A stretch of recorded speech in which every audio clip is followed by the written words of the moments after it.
Hello, Augies Worldwide. I'm Dave Casler, amateur radio call sign KE0OG, with another episode of Ask Dave, and this one is about the so-called magnetic loop antenna, small HF loops.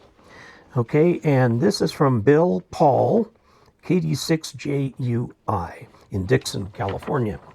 And he is a big proponent of loops and uses one on his Kayak.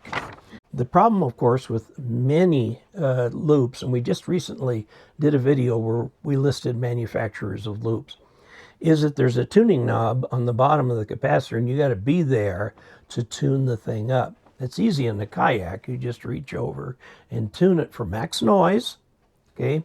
Then you put a small signal out and just tune it right down on top of it. If you change frequency, you may have to retune the loop. Now, a lot of the loops are the kind that are designed for portable use, POTA, whatever, where you can sit next to the antenna that's not putting out very much power, 5 or 10 watts, and tune it so it's exact. There are little tuning aids that will do this and so on. He talks about if you're going to disguise one in the backyard. There was a guy years ago who sent me a picture of how he mounted his loop and hung a bird cage in the middle. And so that was his bird cage thing. And it worked quite well for him. None of the neighbors ever caught on that it's a good amateur radio antenna. And some of these are good for 100 watts, have about the equivalent gain to a dipole.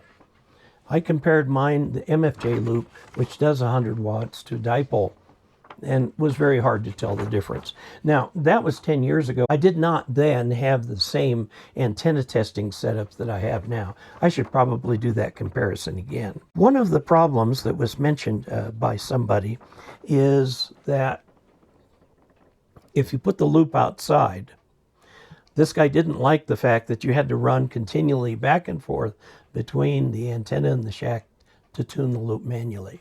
They do make little stepper motors that you can control from inside, and you tune that so that it finds the place with maximum noise, and then you can zero in on the lowest SWR. The SWR go down to almost 1-to-1, but it's a very high Q device, and that means that the tuning is very narrow. On that narrow spot, it's fantastic, but a few kilohertz each side of it can be problematic.